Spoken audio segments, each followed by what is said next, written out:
欢迎收看《寰宇全世界》，带您走进全世界。全球各地的观众朋友，大家好，大家平安，我是何荣。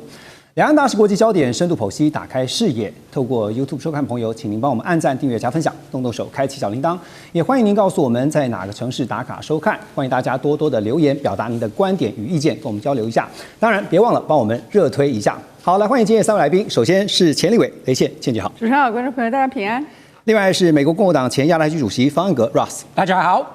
还有军事战略专家邱世兴老师。何荣好，大家好。好，观众朋友们，这个礼拜的焦点还是锁定在中东啊。我们都知道，美伊协定好说这个停火2周的期限，下个礼拜4月22号这一天就要到期了。上周末呢，美伊双方的谈判，我们知道最后是没有结果。这个范斯，美国的副总统呢，他是无功而返。而第2轮的谈判传出在20号这一天会继续登场。美伊的局势会不会陷入加萨模式啊？就是打打停停。但如果真的是如此，川普恐怕是不乐见。几个周末前呢，那么在美东时间4月16号这一天，川普在白宫发表最新的声明，他宣称伊朗已经完全同意放弃核武野心，并且强调美伊双方达成全面协议的时机，他说非常近了。而他也强调呢，如果协议在巴基斯坦的首都就是伊斯兰马巴德完成签署的话，他本人甚至可能会考虑亲自出席。但是另一方面，《华盛顿邮报》又报道呢，说五角大厦将会在未来几天向中东增派数千名的兵力，包括布希号的航母上面大约有6000名的士兵，还有在航母旁边护卫的几艘战舰那也有约4200名隶属于全狮号2栖戒备群以及上面搭载的海军陆战队特遣队第11海军陆战队远征部队的士兵，预计在4月底会抵达中东。现在有一个关键的重点在于说呢，如何处理伊朗境内的浓缩铀是目前美伊双方在协商上、谈判上的一大分歧。美联社有一个最新的报道，今天中午特别看到了。中国大陆方面呢，就是传出提议可以监管保存伊朗的浓缩铀，而有分析指出，如果这个提议美伊双方都同意的话，有可能让现在的僵局出现转机。先请教倩姐这是一个没有办法中的办法吗？就是让美伊双方现在都有一个台阶下。我觉得这是一个有创意的建议，但是在美国方同意的机会，我个人是觉得比较小的美方不太可能同意，因为跟他们原先的战略目标不太一样，并且呢，也跟他们现在对国内的主要叙事不太一样。所以在这个情况之下，若是答应了这一个由中国监管的提议，那么美国国内的叙事就要全部重做。对，那目前你可以看到美方的做法，其实并不是在跟他战争一开始的时候，所有的目标现在通通改了，改成了核武资。那有没有核武能力，是他之所以能够继续用军事去进入核武资的主要的叙事。是，所以这核武能力跟浓缩铀既然是主要叙事，那么美国最后还要军事介入的正当性，以及它整个的战争的最终结束，这个 end game 都必须要把这件事情处理好。所以显然不会是他容易接受的。现在卡就卡在一个是浓缩铀。那刚刚您提到说，这个是原先当美国对伊朗发动战争行为，就是战争行动的时候呢，他特别讲说，他的战略目标首要的就是要解决伊朗的核能力那但是第2轮马上眼看着现在传出说20号要进行谈判，您觉得第2轮双方又会再往哪个目标继续的推进？因为现在包括了我们提到的这个浓缩铀的部分，美国说20年嘛，那伊朗说5年，双方在那边喊价。后来还有一个2年，他们中间有一个很多，就是20跟2年中间的差距。就第2轮谈判，您觉得会谈出个什么结果吗？你如果看到现在特朗普的作为的话，他就是很快的希望去宣称他完成了第9个和平跟第10个和平，对，战争结束所以他希望能够有用英文说就是 off ramp， 能够下车下这个高速公路的形势是非常明显的。可是呢，你仔细去看的话，他必须要把荷姆斯的情况控制住。所以我觉得，在美国方面呢，荷姆斯是它的重中之重，浓缩铀是它的主要借口在这2个的取舍中间呢，大家都知道，这个 JCPOA 就是以前的核谈判，其实就是川普自动退出的，他自己退出。以前所答应的那些条件，比现在在桌上的条件并不差。所以说他总是有一个叫做他最后的一个可能的 fallback position，就是到了 JCPOA。可是呢，荷姆兹的状况立刻就会经过它的金融传导链，到了它很重要的，就是在石油的期货一路到了在华尔街以及美国国债，就是美国的美元、美债跟美股的这个市场，所以它这个地方的捍卫的能力会更强，所以要能够无论是象征性的或是实质性的去控制荷姆斯海峡的未来，对，创造一个新常态，而这新常态是以美国为至少是共主的，它也许不是唯一的可以处理的。现在提的都是共管。美国在这个荷姆斯海峡的新常态呢，对于它对美元、美债跟美股的作为来讲是非常非常明显。所以说，这个应该是美国在真正谈判的时候底下所交换的东西。表面上交换的当然是你前面的那个理由一定要去处理到，所以核右要去处理，但是真正的荷姆兹是它的重中之重。您看到这个谈判前夕哈，这好像大家说又来了，是这个在一方面说我们要达成这个谈判协议了，然后呢时间快到了，可是一方面又增兵，另外又是在极限施压，为这个谈判做预备，是吧？对，他现在是在一种压力型的谈判，就是极限的压迫式的，压迫对手的一个谈判，所以它还是美国的那个叫做 peace through strength 嘛，现在是谈判 through strength 啊。那么在这个压迫对手的谈判中间呢，军事的实力、海军的实力是他们现在最常讲的。不光是赫格塞斯讲了，连白宫的米勒也出来讲说，美国的海军实力是我们现在在世界上最重要的这个霸权的基础。所以他现在做的呢，就是在控制谈判跟一边是控制冲突的节奏，一边是控制谈判的态势，创造对他自己最有利的、最多筹码的谈判态势。所以这个应该叫做冲突压力型的谈判。对，这个跟在加萨或者是跟那个黎巴嫩的情况都完全不一样。那两个部分呢，不会外溢到全世界。而荷姆兹跟金融传导链是非常短的。昨天我在一个兵推里面，那些人讲说，我们不是在讨论几天几个月，我们在讨论几秒钟，它就会传导到全世界的美元、美股、美债。对，所以现在来自美国国会的压力啊，您又怎么看？因为民主党这边认为哈，说以色列跟川普那这时候美以发动的这场军事行动哈，没有经过美国国会的授权程序，而根据的这个美国宪法啊，这个宣战权应该是属于国会的。当然我们知道最近的众议院呢，他们否决了民主党的这个提案哈，那所以来自国会的压力，您觉得对川普会形成什么样影响吗？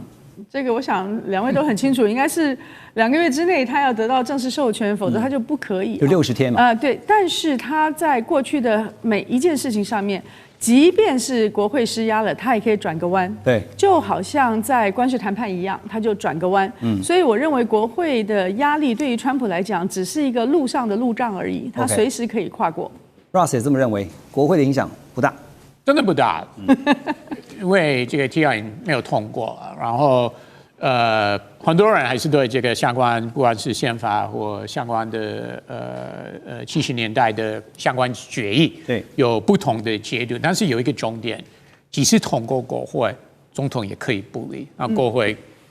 没有办法了。其实我们看最近的因为关税议题就是这样，你跑去法院告总统的话。最终法院会说这个是政治议题，我们不能介入了。那国会唯一的方法是不拨预算给军方，对，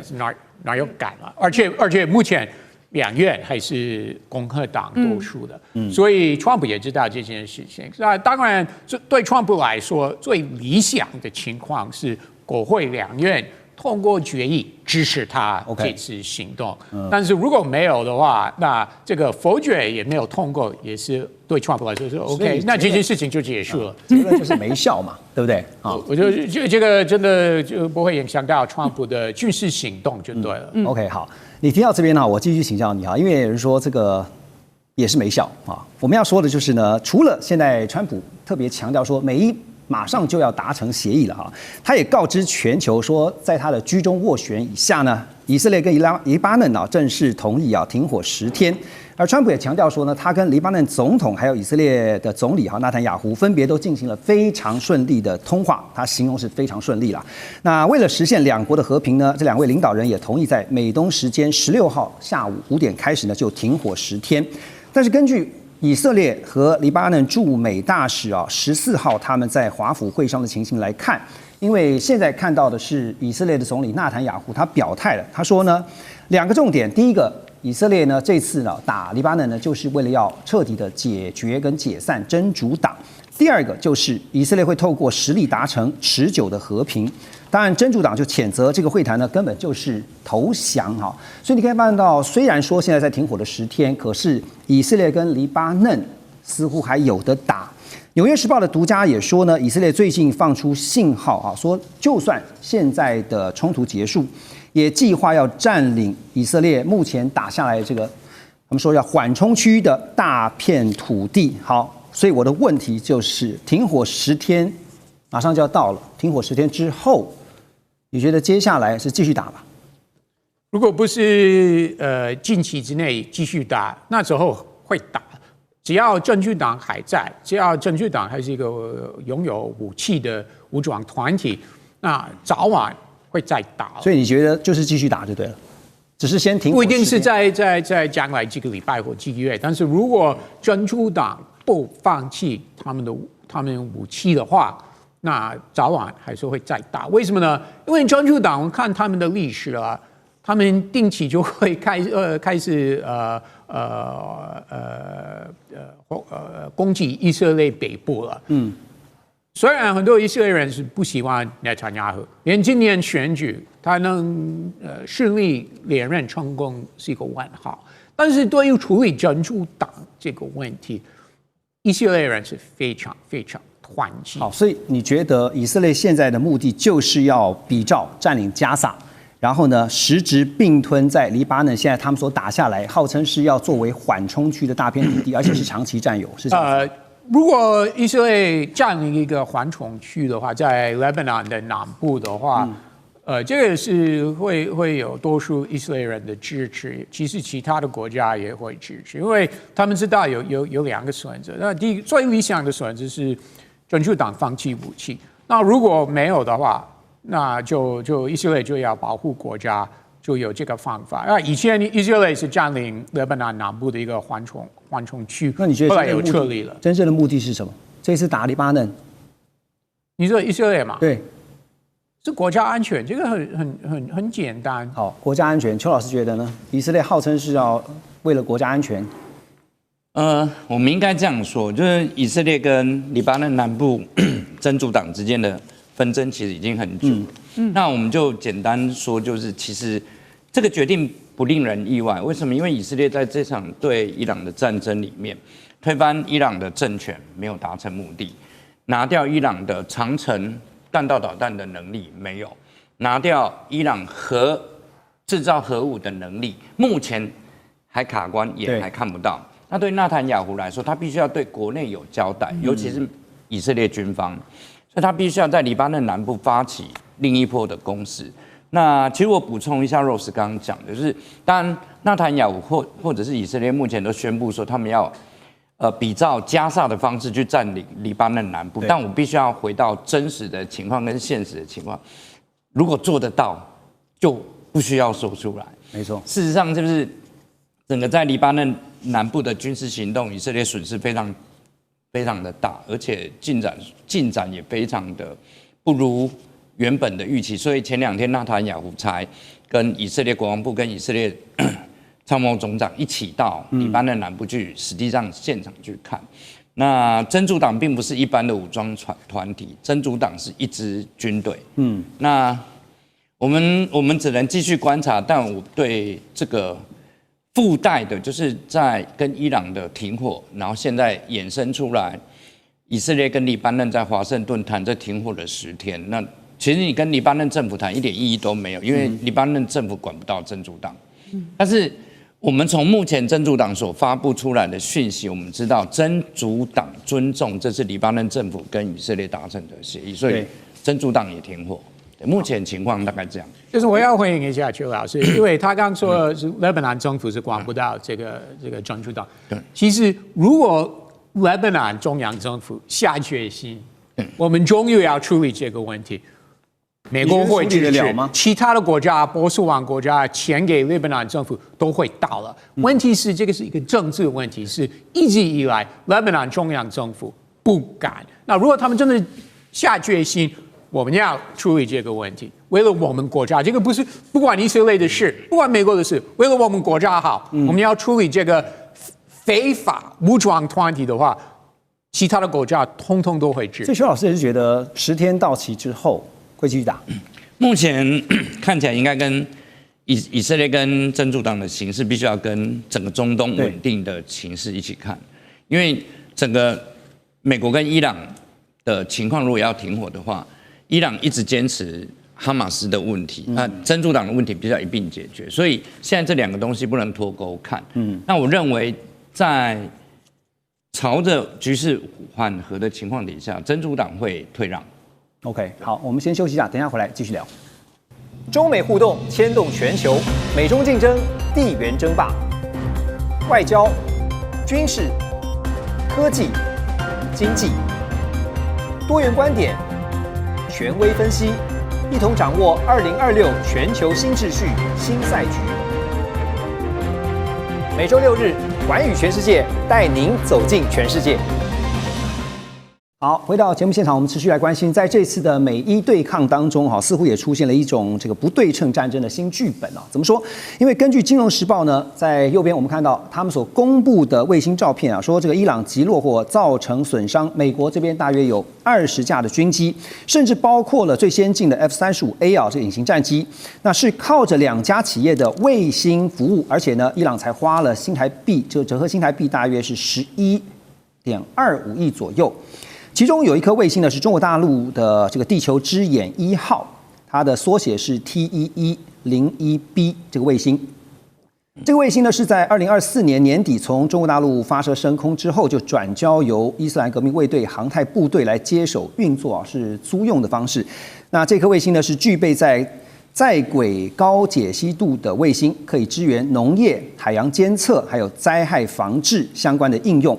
这个卫星呢是由北京木美星空科技公司，那这家公司是在2021年成立的哈。这个公司发射跟制造这颗卫星啊，使得伊朗呢在完全没有地面设施的情况之下，能够顺利的接收卫星的高解析影像。所以我的问题啊，请教邱老师是：伊朗革命卫队透过管理的这颗卫星啊，这次也看到确实发挥了效果，锁定美军的很多设施，精准打击。但是会不会被扣上一个说？这个中国大陆军援伊朗的这个帽子，然后呢，使得美方进一步的对中方去施压，您觉得？这其实这个帽子很难扣。第一个就是对中国大陆来说，其实他们这几年有一些比较先进的，而且是技术在前沿的一些对地侦测的卫星，那不仅仅只是光学，它包含毫米波，然后还有包含合成孔径的部分。但这些卫星其实中国大陆的定义都是就是农业用啊，就是帮忙种菜啊，非军用，对，或者是海洋监测啊、勘察用，这是典型的说法。那当然你只要有钱，那你可以跟他们签订合约，那你可以取得影像。但我们知道，其实在这场战争里面，影像其实只是第一部分，因为人造卫星的图像可能跟我们一般人的想象不太一样。人造卫星的图像照下来，大概就是我们桌子这么大，一幅就是桌子这么大。那你要靠人眼去辨识这么大的一张照片上面的一个目标，没错，你是高解析度，但是那是一个很困难的工作。其实真正的关键就在于，除了伊朗可以获得这些人造卫星的影像以外，其实另外一个就是我们其实也有一部分军事观察家在观察，就是这场美国、以色列跟伊朗的战争里面，其实大概是我们看到第一场人工智慧双方不同技术的一个比较。那比如说在一开始战争刚开始的时候，比如五角大厦使用了，比如说OpenAI 或者是 Palantir 的。美国的一些国防新创产业所提供的人工智慧的服务，很精准的锁定伊朗所在的目标。那这个是一种应用。那对我们来，当然没有证据，但是我们合理的怀疑，就是在这个过程里面，人造卫星的影像其实必须要透过另外的软体，比如透过人工智慧跟电脑视觉在处理，才有办法把一张桌子这么大的画面，很精准的去辨识出里面每一个可能都只有我们指甲不到的大小的目标。未来透过 AI 可能会更方便。对，那你只能透过 AI 来做。以前为什么也有影像，但是以前为什么没办法做到这一点？是以前还没有这个技术。是，但是这一次我们可以看到，就我们可以透过这场战争，其实也可以观察到中国大陆目前在人工智慧跟电脑视觉的部分，其实是走在全世界最前面。为什么？因为我们只有用这种合理的解释，才能够说明为什么在开战第1个礼拜，伊朗的所有的雷达系统大概已经被炸得差不多。就我们保守的估计，伊朗的侦测能力只剩下25%。理论上来说，它是没有办法发现美国跟以色列的军机以及海湾国家这些美军的目标。对，但是我们从现实来看，伊朗的确知道，而且的确很精准，而且它连在哪一栋建筑物的哪一个位置，它都可以很精准的判断。那这个已经不是当时以色列所具备的技术跟能力，因为它已经没有雷达了。所以我们现在从这个伊朗对抗美国的这个方式来看哈，其实伊朗也变聪明了哈。对，包括刚刚我们特别提到说，他从228这个被攻击以来呢，就没多久宣布这个封锁荷姆斯海峡，但是现在最新的就是说又要开放，可是在说要开放是说呢，伊朗在周末前啊，他们宣布在停火期限，就是刚刚提到那个日期4月22号以前完全开放荷姆斯海峡。可是最新又有一个态度啊出现转变啊，就是这个国会议长呢卡利巴夫他们宣称呢，他说除非美国解除对伊朗港湾的封锁，否则呢这个海峡还是持续关闭啊，说开了又关，关了又开啊。那当然还酸美国总统川普呢，他说美国总统川普1小时内说了7项错误消息。好，不过当这个荷姆斯海峡完全开放的消息传出之后，哈，也看到国际油价确实是应声大跌了超过10%，跌破每桶90美元的大关。美国西德州原油期货价位呢，也在盘中17号这一天盘中急跌了11.5%啊，降到了每桶83.85美元。布兰特也是哈，报价是每桶88.9美元，陡降了10.6%。而在伊朗宣布开放的前一天呢，根据大陆新华社的报道，也看到说，中国大陆的外长王毅啊和伊朗外长阿拉奇两人通了电话。王毅特别强调，国际通行海峡的航行自由跟安全都应该受到保障。而阿拉奇则表示呢，希望中方为促和止战发挥积极的作用。另外有一个媒体是 Iran International， 他们报道说，伊朗透过控制荷姆斯海峡，向每艘油轮要收取大约200万美元的过路费。到目前为止呢，根据他们的了解是还没有收到任何的款项，所以现在变数还是非常的诡谲啊。那对照这个，现在川普他是用封锁来控制你的封锁，就是用我的封锁来反你的封锁。好，变数很多，荷姆斯海峡会不会一直是处在一个虽然开而不通的状态啊？现在应该说，美国是用封锁来对抗伊朗的管制。因为伊朗它这一次就像刚才何荣说的，是很聪明的走在自由航行的边界之内。那你也看到呢，中国大陆也说了，沿岸国家拥有一定的自由。那所谓的自由航行的边界之内呢，是在靠近它的这一端，它做了管制，确定了航线，并且呢做一些检查跟许可，所以它就在程序上面啊，就是行政程序上面跟航线管制上面呢做了一定的管控。那么这个呢，你不能说它开，但是你也不能说它没有开。好，所以它是法律上开放，实质上用管制的方式呢，降低它的自由的那个部分啊，自由航行，对，指定航道，然后用检查和审查的方式呢来处理。那在这个过程中间，其实比较重要的是说，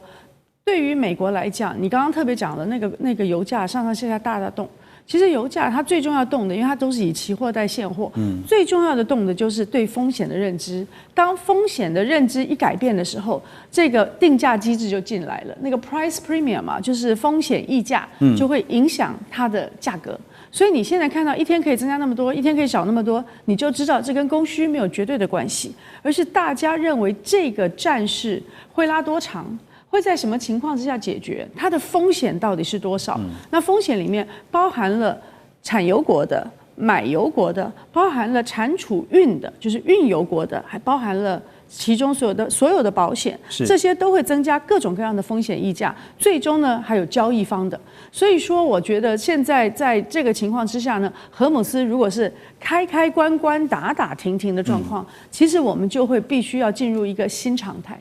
这个新的常态呢，是油价在一个比较宽的这个范围之内呢，它会上上下下跑，跟着新闻来走。不论是说美国的新闻，或者是战争的新闻，它会跟着新闻走。只要它是跟着新闻走，它刚才我就讲了，它的传导就是非常快的，因为金融的传导是以秒计的。它不是我们现在说，哎呦，那到了春天没有办法耕种，然后农业会受到影响，那个是以年以季来计。可是金融的传导每天都是以秒计。每一件事件都是以秒计，所以我们现在看到，其实看起来稳定，其实是高度变动的一种动态的平衡状态。对，所以其实最近你会发现，不管是企业或者是一般的投资大众啊，这个心情都是七上八下，随时盯着新闻看，因为这个一日数变啊。那当然，这个美国财长贝森特最近呢，他也针对这个经济局势啊，还有相关包括像中东的局势呢，他在白宫的记者会上面表示，他特别提到，他说伊朗啊有90%的石油都是出口到中国大陆，约占中国大陆能源需求的8%啊，所以他说了这么一句话，他说美国相信中国会暂停向伊朗买石油。他还说呢，财政部已经写信给2家中国大陆的银行，警告说，如果发现有处理伊朗金流的话，美方将会祭出次级制裁。美国石油学会啊，也是美国唯一的石油行业协会，他们就警告说，如果允许伊朗在关键国际水道收费，那么将会为其他国家就是开了一个大门大家都纷纷的来仿效比照办理，进一步呢会伤害到常年建立的自由航行原则。所以现在面对的不只是能源问题，是整个全球经贸体系的潜在的转折点。好，所以拉回到美国说呢，希望断绝中方跟伊朗做生意，也不希望伊朗现在在荷姆斯海峡这边来收费哈。但是怎么样能够照着美方的意思去看到他们想要发生的样子呢？原来川普的他的想法是要组织其他国家的这个邮轮付这个过路费，但是这是他第一个宣布的。对，那后来改成封锁这个伊朗的港口，不让伊朗的军舰出来。其实我个人认为他原来的想法是蛮聪明。你觉得他越来越聪明？我说原来的想法，对，原来的。如果你不管你是哪一个国家的邮轮，你付这个过路费，那我们美国海军不让你过去了。我觉得这个想法是很有智慧的。其实我不知道他为什么放弃这个构想。或许其他的国家说，我们不希望你们美国海军来拦下我们的邮轮检查我们有没有付过路费。那川普就说好了，那放弃这个计划，那我们就改成封锁伊朗的港口。所以其实我觉得川普通常要在美国夏天停战，这个我在节目有说过。对，一定要设定一个时间点了。对，所以对他来说算是还来得及，他可以看各式各样不同的方法，然后跟伊朗已经算是进入一个扑克牌的竞赛，那看谁会先让步了。那目前川普不愿意让步，那不管是不让其他国家付过路费，或封锁伊朗的港口，或者写信给中国说，如果你们银行跟伊朗做相关交易的话，我们会制裁、再加制裁等等。那美国还是在这个阶段就是我们看哪一个手段会成功看看在这段期间之内，伊朗会不会让步？所以你觉得伊朗不会让步，川普也不会让步？我两个僵持不下。我站在美国的立场，我当然希望伊朗会让步，因为说实在川普不会让步。说认真一点，如果我还是认为，如果在这几天之内，伊朗不让步的话，很有可能美国会再次打仗轰炸伊朗。这个是我们都不排除就对了。我觉得可能性很大。就是川普就算不让步，但起码他要转弯他有可能会转弯，因为你可以看到他这个说法可以照着他所想讲的讲。那但是在亚洲地区已经有20多位的这个高阶主管交易员还有分析师都认为说亚洲曾经被认为是 LNG， 因为这次的这个液化天然气也被影响很大，所以呢，亚洲对于液化天然气的信心正在逐渐减弱那马来西亚国家石油公司呢，就把油价上涨所带来的潜在意外收入转投资到国内天然气田，降低对这个液化天然气进口的依赖。印尼政府呢也正在探索把更多天然气产量留给国内，做这样的方式呢，可能会缩减之前增加进口的计划。所以假设就算海峡就是亨布斯海峡最后解除封锁，油价也回稳可是有一个关键性的问题，就是战后的中东安全还有包括地缘整个政治的形态是回不去了。对，我们应该这样想，就是为什么我们在最近这些年，